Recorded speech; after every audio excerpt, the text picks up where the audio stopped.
Welcome back to the Lanterne Rouge Cycling Podcast. Bright and early. We're just that excited. I feel the Rome stage finished about 12 hours ago, and we're up doing the overall Giro recap because we both have busy days ahead of us. Apparently, we're both adults now. But this Giro overall recap is brought to you by FirstCycling. This episode, your leaders in sports micronutrition. More on them later, but we'll do this as normal overview of all the stages and their winners, the most memorable stage, all the jerseys, including teams classification. How do we rate this Giro d'Italia overall, and in particular, the big stories from it? Can Pogacar achieve the Triple Crown?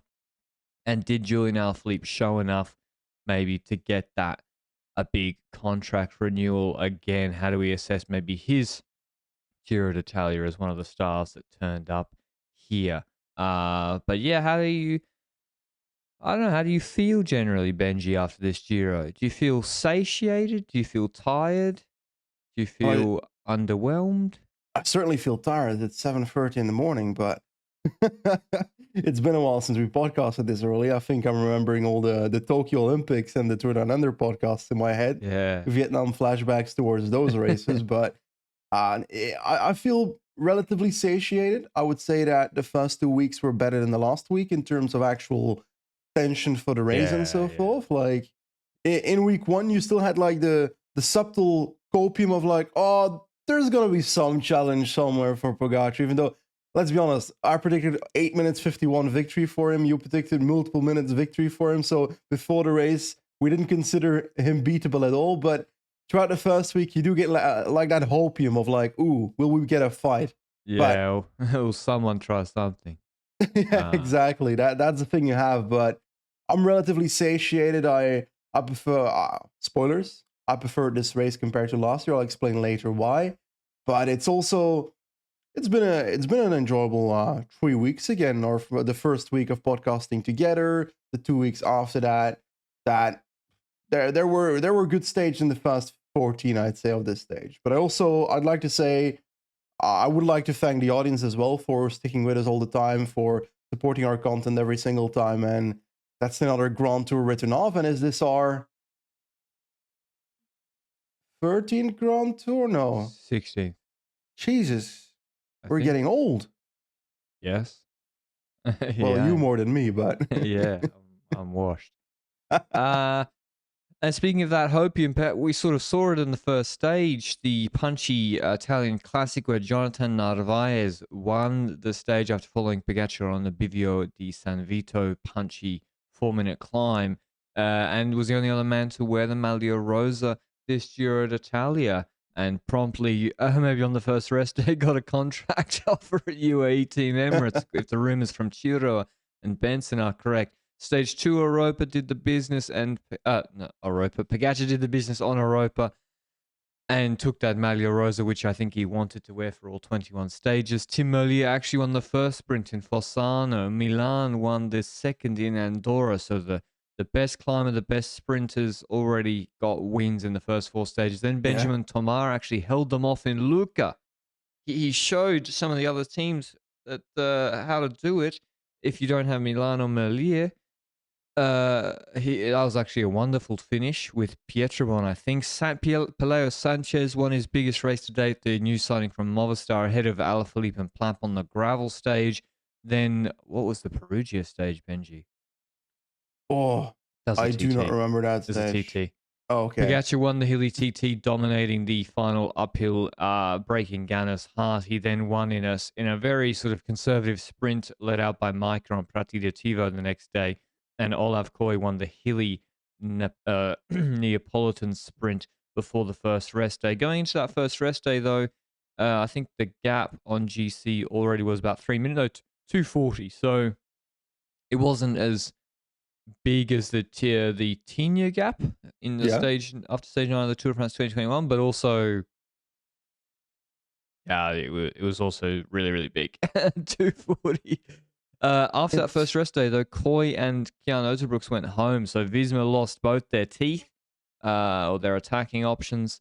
Is there anyone else that went home around there? I can't think of major riders that really went home at that point yet. But also, I wanted to hit on that 2 minutes 40. Like, on one hand, yes, it's not as big as the Tini gap, but on the other hand, he could have gotten more time already. Like, Yeah, on on Prati di TiVo. Tivo, he wasn't going all out there. He was going for the group sprint there. So I think that's a major differentiator between those two races, where in that Tour de France, the defensiveness really started in the segment after the fast rest day. Yeah, well, I don't even know if that's true. Really? They didn't ride the mountain stages like TiVo again when they went for it. They launched In him this race, or in this race. I feel like they could have launched him in multiple stages earlier, though. Like Cusano Mutri or something. Yeah. True. Then stage 11 was stage 10 was the Bocca della Selva. This was a nice, and probably what Benji's alluding to, they really didn't go for it on this stage. And they let the breakaway win. Valentin Paris-Pantra beating childhood hero Bardet and Jan Tratnik, who was brave in the Fuga della Fuga. Then Milan won another sprint in Francavilla al Mare. Alaphilippe won the Fano stage with a 105k Fuga. Crazy win, actually. One of my most memorable stages. Milan won another sprint in Cento in stage 13, and also by then had Ciclamino wrapped up. Ganna won the flat TT on stage 14, and then Pogacar won the Queen stage with like 2 minutes, wrapping up this Giro completely before the second rest day in Livigno in pink. So yeah, going to the second rest day, it was all done in terms of GC. We're only the podium battle left, and then on stage 16, Pogacar won ahead of Pellizzari. I think a stage he really shouldn't have won. That was the protest stage. As in, no, he should have won, as in he deserved to win. But I mean, like, the breakaway should have won that stage if they'd got their act together, because UAE weren't going for it. Then stage 17, they did. Brocon, Steinhauser takes his first Euro win. Merlier wins his second sprint in Padova. Then Drame wins in a Fuga on Sappada, ahead of Narvaez, Alaphilippe, and other good riders, and Steinhauser. Pogacar wins on Grappa after UAE go for all day, and Merlier wins his third sprint in Rome. So actually, Merlier, week 3 sprints, Benji. Not something I would have had on his bingo card maybe 3 years ago. Very impressive. But what's your most memorable stage there?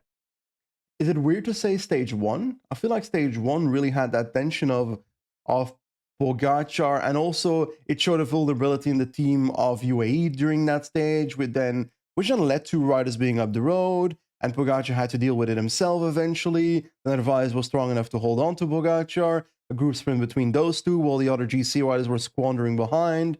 Like, that stage kind of had it all for me. So I'd say stage 1, which is weird to say considering a lot has still happened afterwards. I would agree with you, because it's the only time during this Giro that anyone competed with Pogacar when he pressed go. Yeah. So, and not even competed, bested him. So it's hard to go past that. That had the most tension, and yeah, I agree with you. I would say the Alaphilippe stage I will remember, just because 100 Ks that was a crazy Fuga. There's obviously nice stories with the coming out to sort of elite climber status of VPP and Steinhauser. Their breakaway wins and also good quality. It's not, no offense to bias, but good quality winners. Sanchez as well. Sort of his appearances, a really, really good rider that he was throughout this year. I would say, assessing all the stages, that, and probably why I like this Giro as well more than last year, is just when you look through the names of those winners, extremely high quality. You know, former world champion Alaphilippe in very, very good shape. Peleo Sanchez is a proper star for the future. VPP Steinhauser are climbing stars for the future. It's like two of the best 3 sprinters in the world. It's, even the only other sprinter to win a sprint was Coy, and that was like the really grippy sprint. So really, really high quality winners throughout the race, which is why I think I liked it. Any other stage that piqued your interest, Benji? Ooh. Where you'll just remember it, something from it when they say, oh, what happened in that Giro? Because like last year's Giro, it's tough to remember stages. I remember Bondone. Yeah, true. the thing I do want to mention is that when it comes to the gravel stage, I wouldn't have said on paper you'd say gravel stage. I'll remember that, like the Montalcino stage with Ganna launching it, with Almeida Yeah, and and Remco. Remco drama during that stage, stuff like that, or for example the old school Cadel Evans Vinokurov muddy gravel stage, that kind of stuff. That's burned into my brain.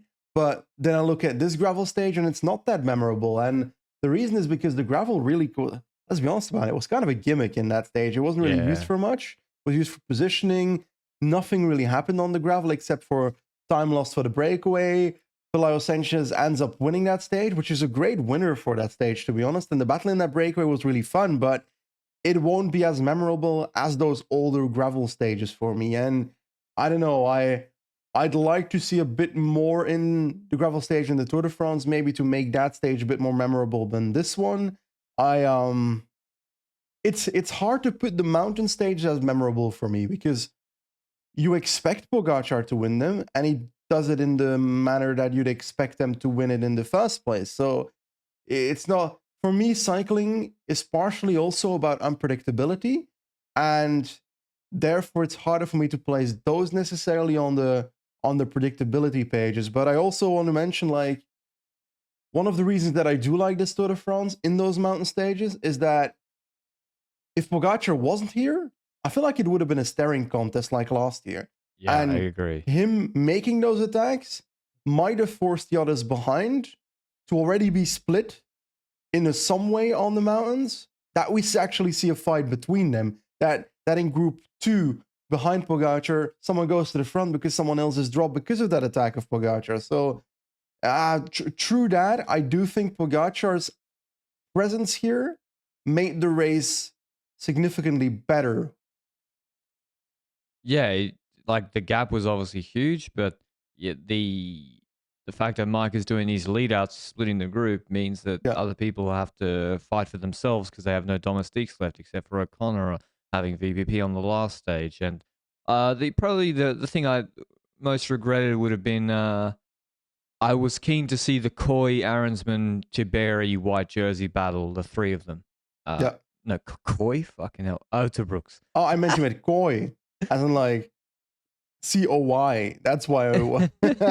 No, I mean, Olaf Coy's ready, man. Come on. of course, I mean, maybe, yeah, maybe.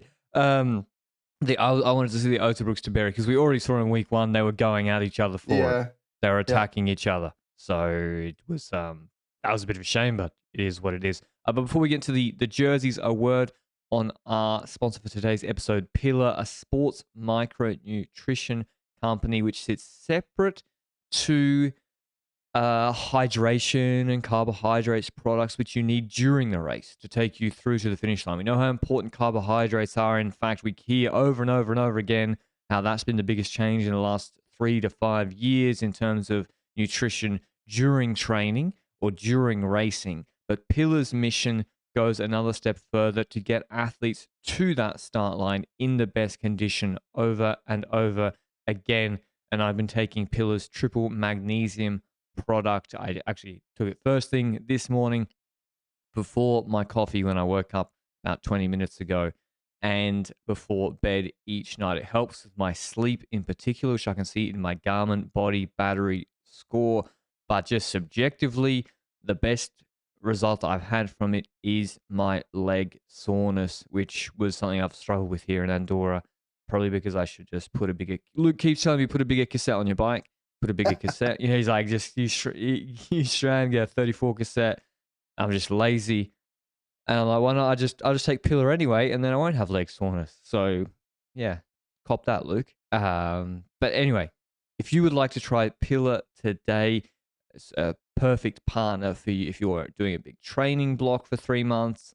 It's not just triple magnesium that they have as a product. They have a whole suite of micronutrition products. If you would like to try Pillar today, head to pillarperformance.shop, or for North American listeners, head to thefeed.com/pillar and enter code ROUGE, that's capital ROUGE, for 15% off. That's ROUGE for 15% off for all first-time purchases. Thanks to Pillar Performance for sponsoring this episode of LRCP.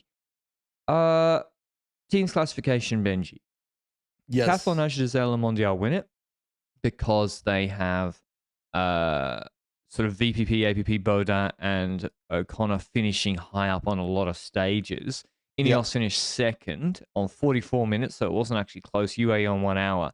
Does that mean, deserved for Decathlon, and Decathlon had a cracking Giro. Does that mean Decathlon were the strongest team here?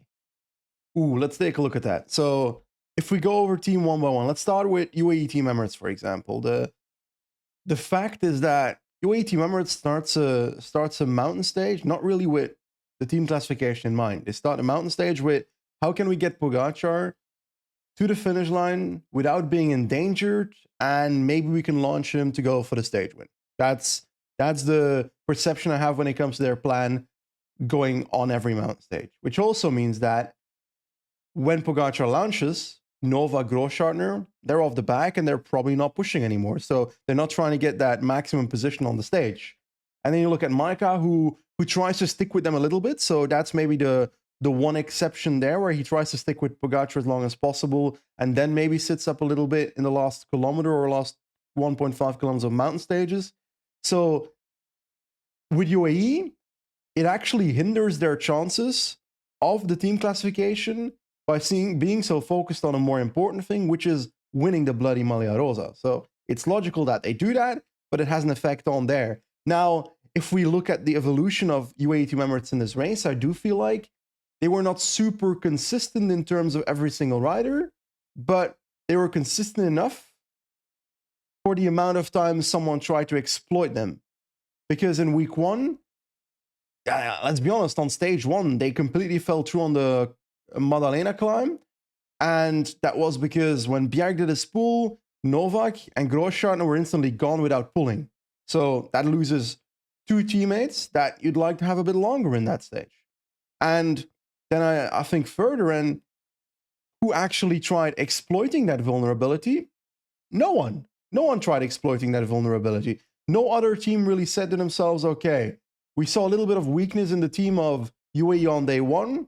Let's see if we can do something and use that to our advantage. Or is there a breakaway formation we can really use? For example, on stage two, like, it's not an uphill start, but if you take a look at that stage, okay, we've got a Unipuerto stage, relatively flat stage with one climb at the finish line. On paper, if we do nothing, UAE will arrive at Europa on the final climb with most of their team ready. So how can we make it harder for UAE? Put someone strong in the breakaway, make it harder for UAE, who will almost always ride for a stage win on that type of stage. Make it harder for them to catch the breakaway. Make the breakaway more difficult to catch by having a stronger breakaway.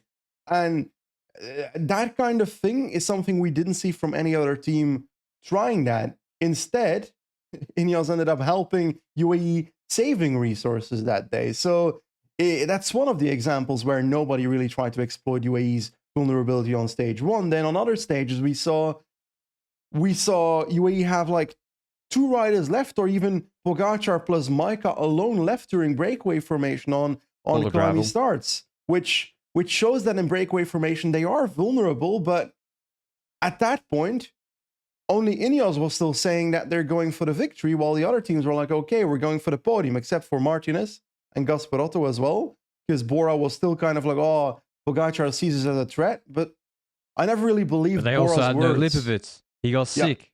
So what are you going to do? You know, like Aliotti's, he's had a nice race, and that's why I think UAE were the strongest team. They had the best rouleur, Staker Langen. Unbelievable performance. They had the best climbing domestique by far, Maika. Like, Maika could have top 10 this race easily. I'm going to push back a little bit. They have a very strong, honestly, personally, in my opinion, MVP in Staker Langen. But on paper, Ganna's a better rouleur. He just was not used for GC in any way. Yeah, but it's theoretical Ganna, Benji. That's my point about I sort of agree with you. Of course, if you go pre-season, get their power data up, and you're like, who would you want to fucking do a ride for 4 hours? You'd be like give me the Italian one, or Chef. But then Vegas Staker Langen, you pay him 200 grand, 250 grand. You ride for 3 weeks on the front for 3 hours a day and say, thanks very much. I'd love Yeah. to do that for you. I get some bonus money from Poggy too. You say, Ganna, can you ride your ass off for 3 hours today, the day before the TT? Sorry, buddy. Can't be doing that. That's not just Ganna. It's like if you bring a sprinter, to a race, they might not want to do that. If you bring but that's why I'm like, okay, like, yeah, but they were the strongest team because they got everyone to do their job and everyone knows their job there. And stage 1 was not because they didn't want to, it's because they couldn't. I still think I agree with you 100% on the break stuff. Mikkel Bjerg, he's like a great climbing rouleur, but in break formation and in hectic sprint finishes, he is actually not very good. But if no one exploits it, it doesn't matter. And I would like to add that then in week 2 and week 3, we saw individual vulnerabilities with riders like Mikkel Bjerg having a bit of an off day in the transition between week 2 and week 3, multiple days where he was last or second last in the race. And that's not a decision. He was just feeling under the weather, ill, whatever. Then Novak became better as the race went on. And Grosjean. Grosjean was pretty solid in weeks 2 and 3. Exactly. So it's like we saw an evolution of the riders themselves. And it's kind of logical because not every domestique can do the same thing for 3 weeks in a row. GC riders are consistent for 3 weeks in a row, but not necessarily their domestiques. We saw in the old Sky Days, for example, we saw in week 1, we could see Wout Poels, for example, doing nothing. And then by week 3, super important. So Sepp Kuss, for example, at Jumbo-Visma in previous years. So that evolution is normal.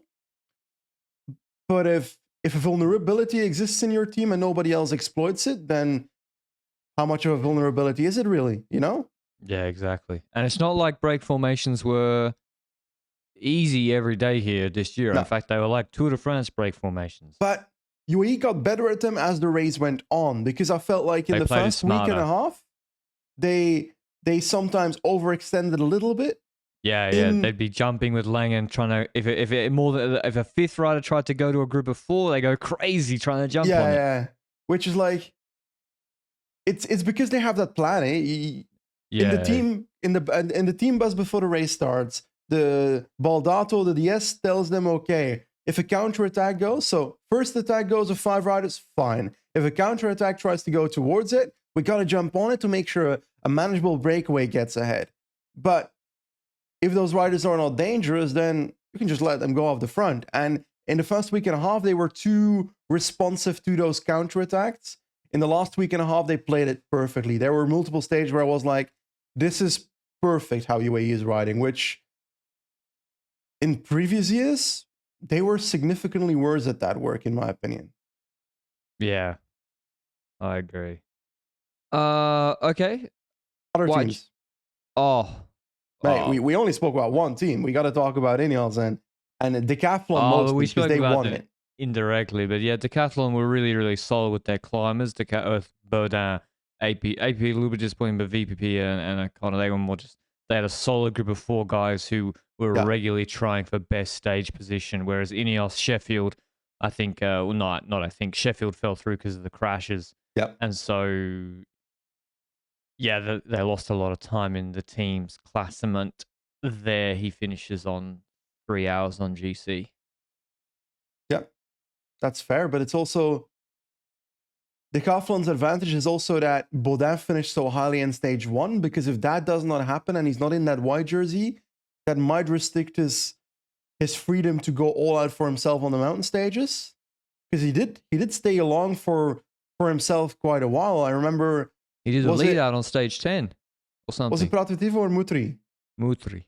Oh, okay. Where he stayed until the end, did that lead out, but staying until the end, first of all, there was no real incentive for Decathlon to open it up to really risk that at that point. But it does help with maximizing stage positions every single day if you can keep X amount of riders up there and not necessarily have to burn them in launching one of your leaders in doing so. So that's kind of the opposite of what we mentioned when it comes to UAE. But like you said, team classification, Decathlon wins. I think it's deserved with the way classification works, but that does not necessarily mean they were the overall strongest team in the race, which I agree UAE should definitely be up there with Decathlon. And those are the two teams I'm looking for, which is, let's be honest about it. Before this race started, I looked at the start list, and on paper, Ineos was the strongest team here. I thought Ineos would clean it because I thought Chef would be like 10th on GC or something with the TTs. Well, that I didn't expect, but I mean, if you said to me, can Chef climb as well as, I don't know, Baudin? yeah, and then the TTs at an elite level, I'd be like, maybe you can sneak a top 10. Yeah, but Chef's climbing on, was it Cusano Mutri?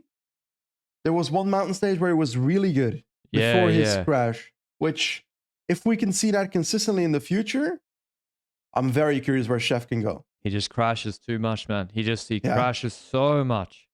Like it's crazy. Yeah, it's to the point where like it's a real problem. Like if you crash that much, you can never through 3 weeks you will never get your good results. It's impossible. In the white jersey, Tiberi wins 142 ahead of Arensman, Zana 11:10. So it was a battle between Tiberi and Arensman, but Tiberi really had the upper hand the whole time. Of course, Uterbrooks was wearing the white jersey, then went out with sickness on just after the first rest day. Actually, it would have been a nice battle between him and Tiberi because Tiberi would have taken the lead in the second TT, and then, Uterbrooks would have had to attack him. Yeah. I think a pretty well-deserved result for Sniper, as I think the What's the Current calls him. 22 years old, Italian rider, 5th on GC overall. I said before the Giro Benji, when they extended him, I said they better know what they're doing. They better know what they're doing because I don't know about Tiberi, and well, certainly Bahrain did know what they were doing because now they might have him at a bit of a steal. Well, actually, couldn't the only Italian team I was going to say because Little Trek will come with their money bags, but actually they just fired him. So, I don't know. It's just he was consistent. His climbing was he was just like a classic solid TTer who was very consistent. Benji, like I think I saw he'd be on the podium without the Europa mechanical, right? He was also quite aggressive when he had the legs. I don't know about the podium. He would have been close though. He would have been close to third. I think he lost 2 minutes to the Thomas group, so that puts him just on fourth.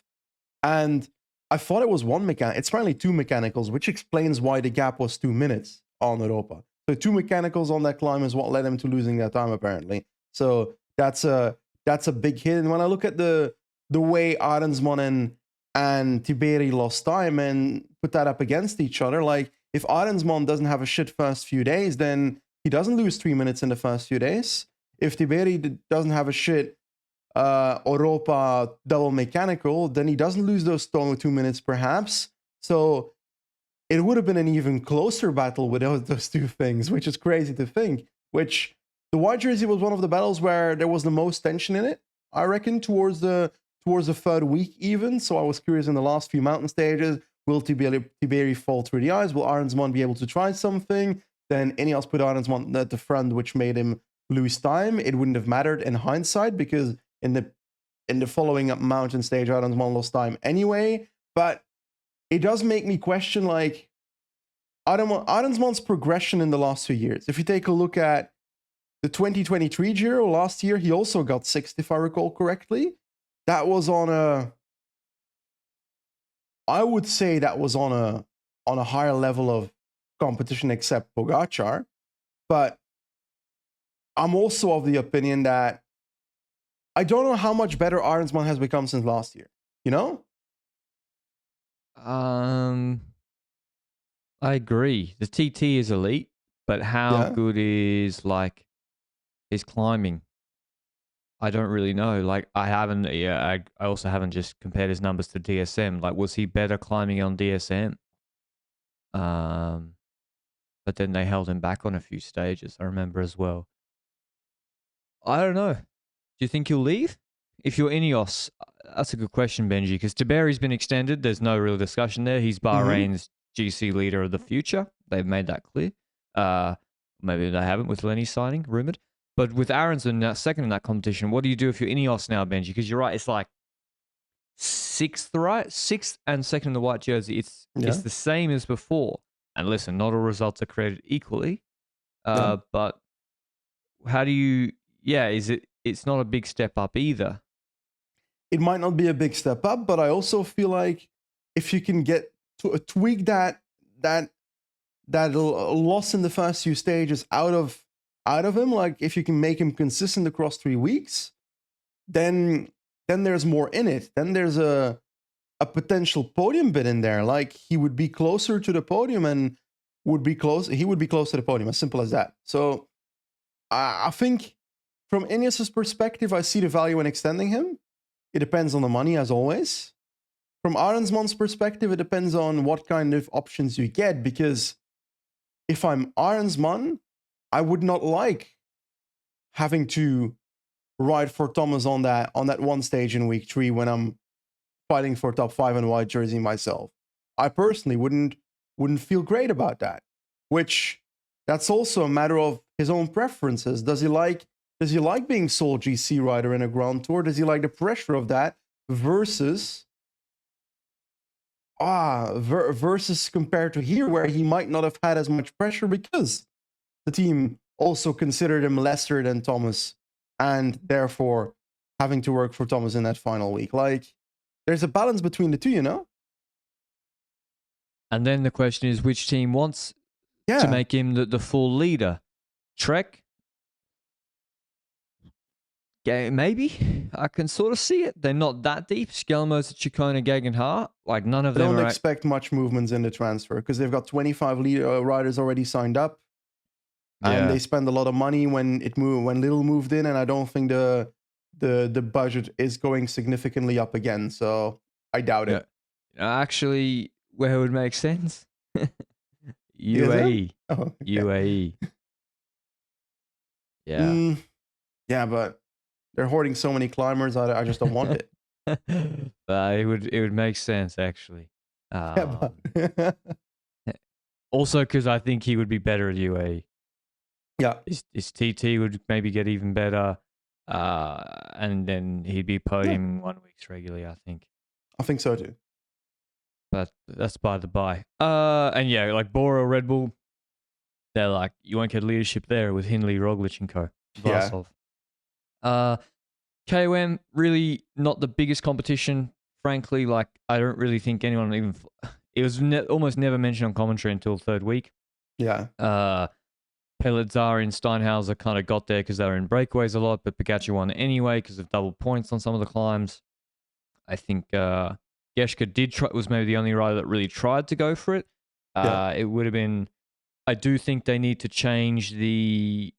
I don't know, maybe they want Pogacar to win it or a GC rider to win it. I don't actually know how that benefits them because they won't wear it during the race anyway. I don't like it. I think they've got to give more points in the early, like in the Gazana Mutri or whatever. They got to have way more points for the breakaway meet that climbs in the first half of the stage. Yeah, but I also feel like there's quite a few Unipuerto stages in this year's Giro, which adapts that ability of Pogacar being able to get more on those final climbs. There's two camps to it. A lot of people have the opinion that, okay, the best climber in the race, so the GC rider climbs the best, should win the climbers classification. I'm of the opinion that I'd rather see a breakaway rider win that because that adds more depth to the battles we see during the stage. Because Pogacar being so clearly winning that, I feel like that has impacted the amount of riders that really try to go for it, which I'd like to see more action during the stages because I'd like something to talk about on this podcast. So that's one of the reasons. Did he pass any penultimate climb this Giro in first position? The Livigno stage. No, Quintana was ahead, no? Yeah, fair. Quintana was ahead. So Pogacar never, maybe I'm wrong, but he never passed a climb before the final climb in first position. And he still wins by 60 points. And I think that's, if you want it to be a competition for people going for points like that, otherwise, why have intermediate sprints for Ciclamino? Although they are kind of also a moot point in the Giro, the way the scoring is done.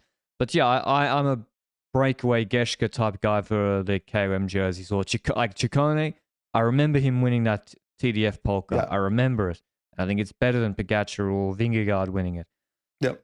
Ciclamino, Johnny Milan destroys everybody. I think the only person that could have come close was Coy, but even or closer, but he would not have beaten him either because Milan was better in the final sprints, and also was just Trek were all over it in break formation too. They weren't allowing anyone to get any break like Groves, and he wins that by 130 points or so ahead of Groves with 352, which is a big haul for this race, and 160 or so to Merlier in third. So despite Milan and Merlier being 3 stage wins apiece, you can see that Milan's nearly double the points. So he also really went for that competition, and little Trek did, and they knocked it out of the park. So, fantastic job from them. He was the best. He was the best Ciclamino person in the race, and I would say overall the best sprinter in the race as well. Yeah, and in addition to that, it was expected that Milan wins the Ciclamino jersey in this race, but seeing it actually happen, it was relatively impressive. The way he sprints, the way he dominates certain sprint stages.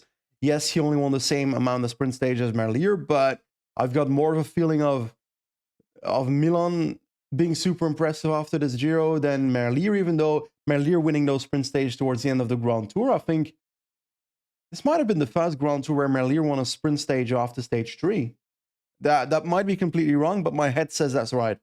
So it's also impressive by Merlier, but I'm just super impressed by Jonathan Milan, by the way Little Trek has shaped their sprint train for him. The way Consoni has been as a lead out has been impressive as well. It really works together relatively well. Yes, they made mistakes here and there, but that's fine if your sprinter can win it anyway. So that's a thing, and such a difference with the way Bahrain supported him, because in my opinion, dude, I mean, it's unbelievable, right? I forget, but just over a year ago, they were trying to make him lead out Dusan Rajovic in .pro races. Yeah, that's crazy. And like Milan is, the power this guy has is unbelievable. Like, as you can see in the road code or Velon data that got published from this Giro, like just unbelievable the power. And Trek know that, and he's, I think, on PCS ranking a top 10 rider in the world right in 2024 as of right now. So he also, as you said, he came second 4 times in the Giro as well. He was just always up there, and he had the mech in the last stage. So huge. Even though he won Ciclamino last year, this time, I mean, he only won 1 stage last year, I think. This time was much different. That big step up. And then to the Maglia Rosa, which we've already spoken about, I guess, at length. But yeah, Pogacar wins by 9:56 ahead of Martinez, 10:24 to Thomas. So only a 28-second gap actually between second and third, but Martinez was the better on the Grappa stage. O'Connor finishes 4th on 12:07, Tiberi 12:49 5th, then Aronson, Rubio, Jan Hirt-Bade, Stora rounding out the top 10. Yeah, that's Pogacar wins GC with 6 stages. It's probably one of the most dominant GC displays we've seen in the last 10, 15, 20 years. I don't know. He completely dominated the race, except for that one stage we mentioned on stage 1, and suffocated everybody. No one could have the chance to do anything. So super impressive. Yep, super impressive. Pogacar was a heavy favorite going into this race, but to be able to deliver it with a nearly 10-minute victory is still impressive in hindsight. And the story for me lies more in P2 to P13, I'd say, in this race when it comes to GC, because like Pogacar winning, it's not a surprise. Like, it's not a surprise. It's super impressive, but it's not a surprise. Martinez getting second, it's a bit of an upset for me, as in like his consistency over the 3 weeks, purely admirable. Like, I wasn't expecting that.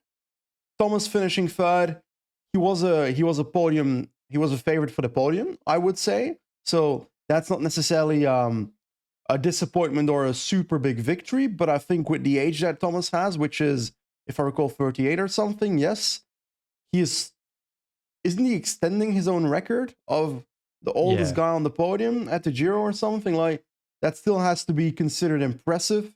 Yeah, seeing him on the podium as well, despite his allergy of getting in the win. But but also, like, it is impressive when he was struggling at times, you know, and Yep. he wasn't the best. He wasn't just having the legs like Tiberi to attack, and he held on to third, even without the best TT on the stage, Perugia stage, and he still gets third.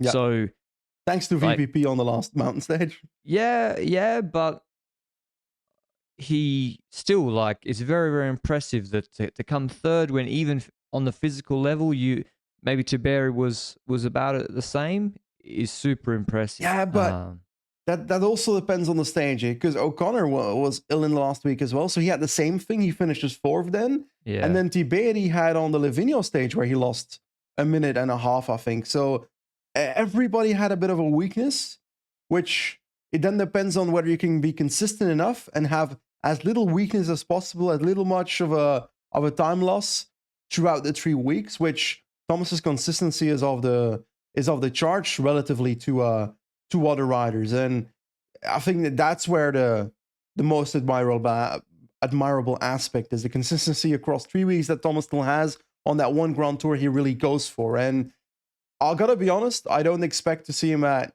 magnificent form at the Tour de France based on last year how he showed up at the Vuelta, but at the Giro he certainly was impressive. O'Connor as well, like, it's not his fault that he gets ill. Maybe it is his fault. I don't know. Maybe he was hanging out with ill people in the last week, but but O'Connor getting fourth here Carlos with Bruce went to a rave on the first rest day.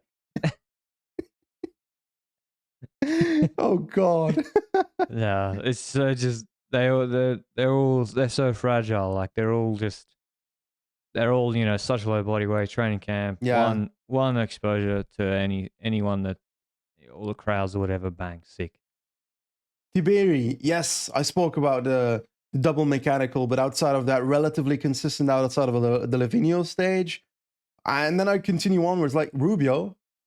I didn't expect him to top 10 because in the past I saw him as a stage victor hunter, for example. And to see him get 7th is really that example that we put through in the Giro preview before this race started, that because the GC field in this race wasn't stacked, we see riders going for that top 10 that might have gone for KOM plus stage wins in other years. Like Storr, for example, ending up 10th. Same story for me. Romain Bardet said he was going to go for stage wins, but reality is the lack of top GC riders here makes a top 10 possible for these riders. And that's why we see them in there. But I also do want to amend Piganzoli, who got 13th in this Giro, because yes, it's on a lot of time, but this guy's 21, and I feel like we're going to see a bit more of Piganzoli in the future. His contract's also out, so I actually don't know where Piganzoli will be going. Astana. Please, no. Why? He ain't that good, Benji. No, I want to see him go towards a team that has a future. Astana has a future. You hear Vino saying, "Oh, Joe Almeida, he might be on the market." I saw that because that was buried in the text of Benson's article on GCN. They're gonna be a pro team in 2 years. No. Vino, he can resurrect this from the ashes, Benji. He's been trying for multiple years. It doesn't work. If they get Almeida and some other guys, you watch their points next year in 2025. If Almeida goes to Astana, he's going to be washed. Is my opinion. Astana knows what they're doing on GC. They just don't have any good GC riders. Vlasov climbed better on Astana. He did. I don't see it. I have faith. I believe in Astana. Well, I've got zero faith. Lutsenko on Giro d'Abruzzo. He destroyed UAE. Listen, they didn't bring Ulisi because he got... I'm babbling. But yeah, you're right. Astana probably fucked. Tudor making a big push. Pogacar has 14 World Tour wins at this before 1 June, Benji. That's more World Tour wins than he's ever had in a season, by the way. That's pretty good, eh? It's not bad. His season and it's not going to stop here. Yeah, is that a segue? I think that's a segue. Can Pogacar achieve, you call it the Triple Crown, Giro Tour Worlds? You're assuming he does Giro Tour Worlds and no Vuelta, I guess. Can he do Giro? Yeah. It would be Giro Tour, Olympics, Vuelta, Worlds. Well, he doesn't need to do the Vuelta necessarily. Well, he does. That's what you think. if you win the Tour. The thing is, before the season started, Pogacar's aim for the season was Giro, Tour, Olympics, Worlds. That was the plan they laid out. And now the discussion starts. First of all, question number 1. Can he do the Giro Tour de France double? Which it's really difficult to judge that based on the fact that half of his competitors for the victory there are barely on the bike yet. No, that's not true. That's not true. You know what I mean? They are recovering from an injury. Remco, I don't think that in. Yeah, but do you consider Remco a favorite for the Tour de France with Pogacar? Of course, he's a competitor. You said a competitor. He's a podium competitor. He's a competitor. I don't have him as like. No, he's not the favorite, obviously, but he's a competitor. Roglic is a competitor.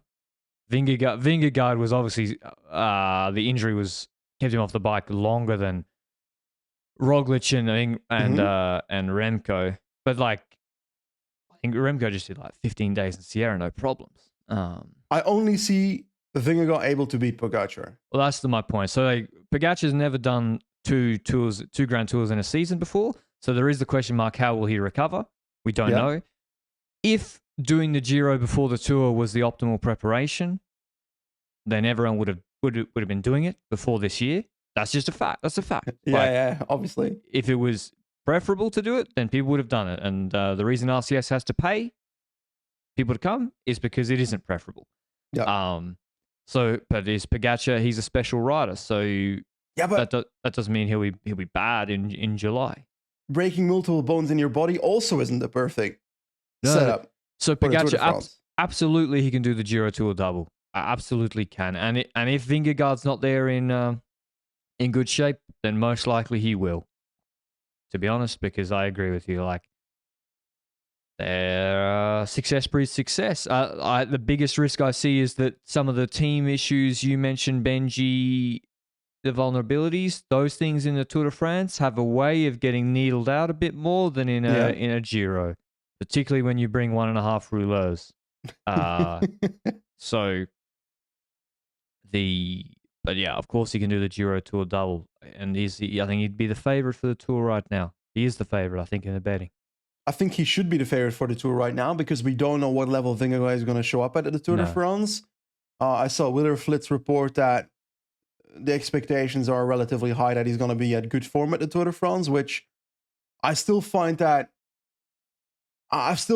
difficult to believe, which is mainly because the amount of time it's been since Vingegaard's accident. Basque Country isn't that long ago, and especially with the severity of the injuries, I have more of a hard time seeing him at 100%. And maybe he has like the peak quads there, but whether he can consistently do that for 3 weeks, there might be something there, a bit more weakness that could be exploited. And on the other hand, I also believe in the post San Milan era of Pogacar.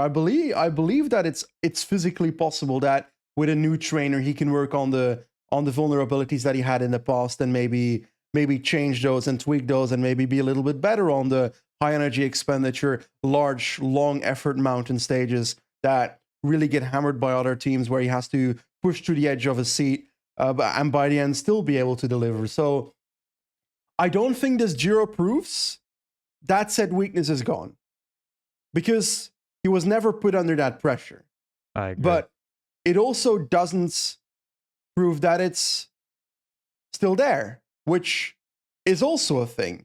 Riders evolve, which is part of the beauty of the sport that we're watching. And therefore, I can't tell you whether Pogacar still has that, whether Visma can show up at the Tour de France and hammer that same strategy of smashing every climb in the mountain stages to hopefully have that payoff against Pogacar. If Vingegaard shows up with less base because he's had less time to recover from his injuries, that might actually be counterintuitive. Does that make sense? Yeah, and we won't know until week 2 or 3 or week 3 because there's there's stage 4 is the Galibier stage, but it's like 130 Ks long and it's like 4% climbing. That ain't going to be where you do anything. So we won't know. We won't know until weeks 2 and 3 because they start with an Italian Classics opening weekend. And if we then take a look at the team that's around them, you mentioned it already.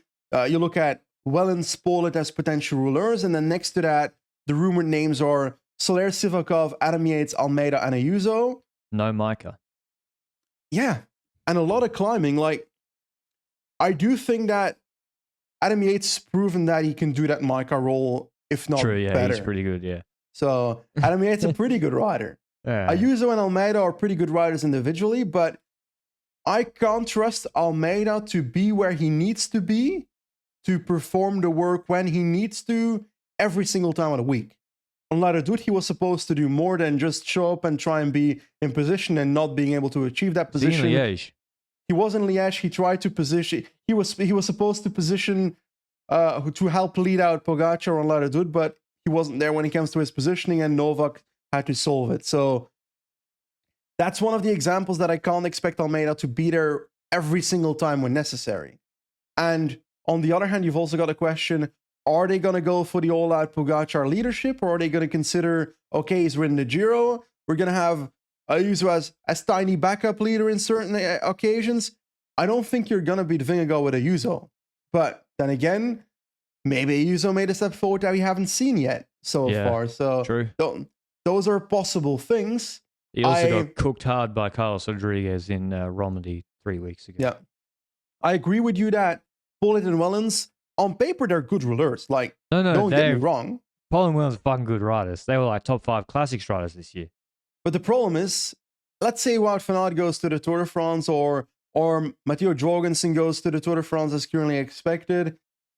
If Polit ain't bringing back in a medium mountain stage, he ain't controlling Jorgensen jumping on 6-7%. Exactly. So I'm looking at those situations and thinking, okay, can they solve those situations? And how quickly will the other mountain riders like Almeida, Ayuso, and so forth fold into that domestique role when necessary? I hope fast enough, because Sivakov will be used as a semi-rouleur. Yeah, I don't see that as a great option. I think he's not great, but at least he's like 70 kilos or something, and he can ride the flat, you know? Yeah, that's true. But so that's one thing there. Giro Tour double, perfectly possible. He's the favorite to do it. Is my opinion. Pogacar UAE at the Tour is a much more interesting prospect than this Giro. Yeah. This Giro, he brought their Tour team. He brought the Langen and Micah and Großschartner and Bjerg. He brought his Tour team of previous years. And so it's a new UAE team. It's an uncharted territory for Pogacar, and there should be better competition in the Tour. There definitely and maybe in the team itself. Exactly. And there's also the Ayuso wildcard. What does he think his role is? Yep. So yeah, that is a much more enticing prospect for GC. And then if we take a look at World Championships, for example, if I'm not wrong, it's a Zurich parcours, which is a bit of a circuit where it's got a climb in there. And if I take a look at the climb, 1.9 kilometers at 6.2%. On one end, Pogacar is one of the favorites of this parcours. But on the other hand, he's been outplayed by Remco. Either. He's been outplayed by Remco a few times on World Championships. So he has a team around him with Slovenia. Novak is probably going to be there. Tratnik's probably going to be there. I'm looking at those kind of riders and I'm like, okay, they will be supportive of him. Will Slovenia show up with both Pogacar and Roglic? I don't know if they love working together too much, but I still feel like while I would love to see Pogacar World Championships at some point in my lifetime, because I feel like at some point in his career he deserves to be world champion. But if I take a look at this parcours, it wouldn't shock me if a group goes away early that Pogacar's not a part of, that an Remco is a part of, and he benefits like Wollongong again from that situation. So it's not super likely either, despite being co-favorite for that race. For Pogacar, I don't know. It's hard to say. Giro Tour is perfectly possible. Giro Tour Worlds is, of course, more difficult because there's 3 races. But I think it's possible. Who's the last rider that did the Triple Crown in cycling?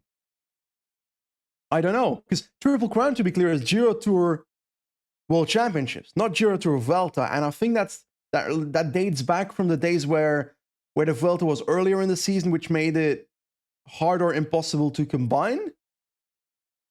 Stephen Roach in 87. Yeah. And So that hasn't been done for like 40 years, 37 years. Or on the women's side, Van Vleuten, but that's a slightly different story. In 22. Yeah, of course, he probably will be the favorite for Worlds, although, I don't know. I agree with you that, like, that circuit, when I see that, and the Belgian team, they really have some good cards to play. Particularly with Remco in the pool. Okay, finally, Benji, before we get out of here, how would you rate the Giro d'Italia? Out of 10, and your then general subjective feeling. Did it disappoint you, pleasantly surprise you? How are you left? It's weird because I started this Grand Tour with zero expectations because I thought it was going to be an absolute bore fest. Because in one-day races, I've made my statement clear that I like seeing greatness happen, but on the other side of it, by far, yeah, worst spring classics we've covered. I agree, and that's because I like unpredictability in my races every now and then. Which, on the other hand, this Giro gave enough for me to have enjoyed the entire race. But I'm also gonna think back to what Grand Tours are marked in my mind. What Grand Tours are marked in my mind, and then I'm thinking, oh, the Nibali comeback in 2016, for example. That's one of them. The 2020 Giro with Hindi Kelderman versus Theo Gegenhardt, for example, on the Stelvio, with Dennis pacing on that climb. That kind of stuff. That comes to mind immediately. So then I see the pattern where my favorite Grand Tours of the past seem to be the ones that have an upset in the third week, where something happens in week 3 that stays in my mind, engraved in my head, and I'm like, ooh, those were the moments where the whole world of cycling was, on the edge of their seat. And we didn't have that in this Grand Tour. So I'm kind of in between two minds of this race was better than I expected, but I don't think it's a memorable race. You know, it's like between those two. So initially I would have probably given it a 7, but I think I'm going to go for like a 6, 6.5. I think it's about a 5 or 6, because the sprints were really, really excellent quality, with two of the best going head to head. The breakaway wins were very, very good quality, and also like the break fights on those stages were almost the whole stage. It really was entertaining from the gun. It really was good.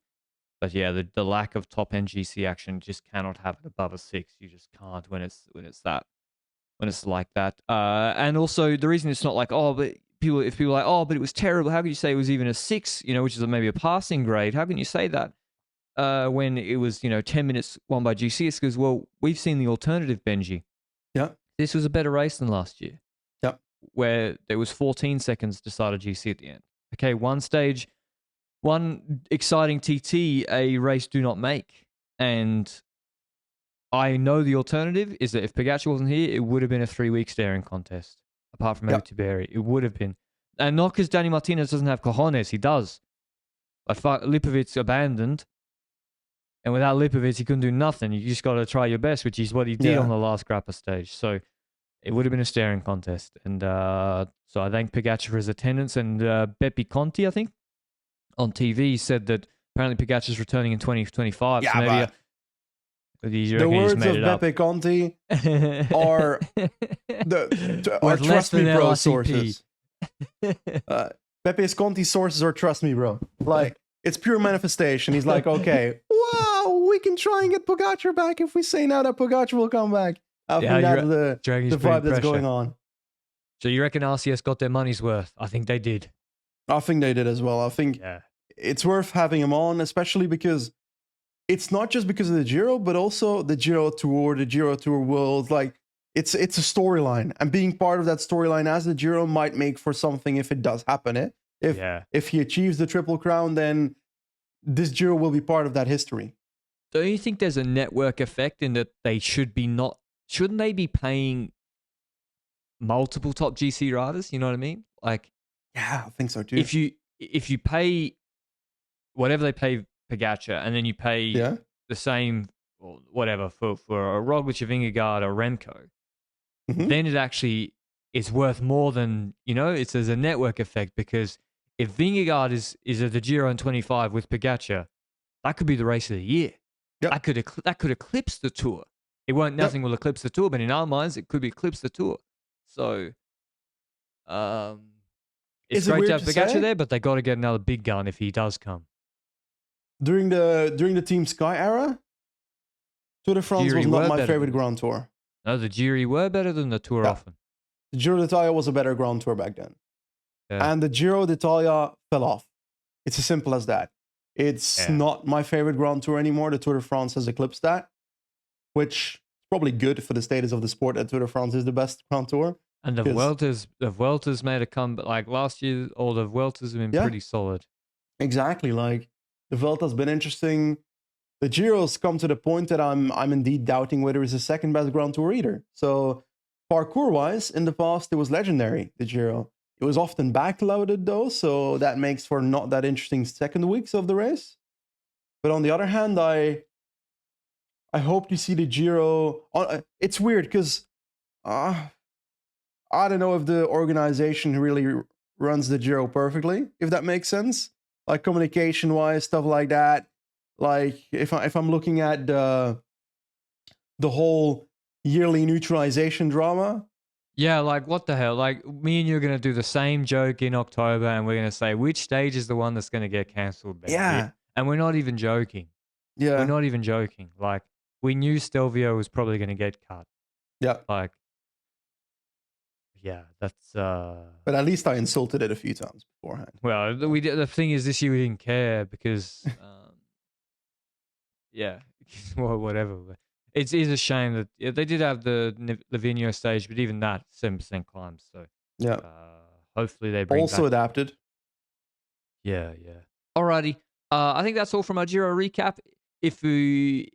The delta between preview and recap in terms of how we read the race, I think is a positive gain of about 3 points or so, giving us giving about 6 or so out of 10. So I would say it outperformed expectations and was a pretty solid edition. Well, how about we ask the public? Comment below what you like about the Grand Tour. What was your favorite stage? Is it better than last year? What was your favorite stage? Answer all the same questions we answered in this podcast. I want to hear your opinion because, hey, you're part of this too. Thanks everyone for your support during the 3 weeks. We'll be back with a weekly show this week, as well as then Criterium de Dauphiné coverage on Sunday. I believe it starts where there's going to be Remco, Roglic, the big American baddies, Jorgensen and Koos, and I don't know, I'm sure that'll be a good race too. That is, you just go treat yourself. Go treat yourself right now. A little Monday morning treat. Go and check the last 3 stages of the Dauphiné profiles. Filthy stages. Some wins. Ooh. Delightful stages. I wish they'd have full coverage of them. But that's for us to look forward to on Sunday. We'll see you sometime this week. Thanks for your support. Ciao.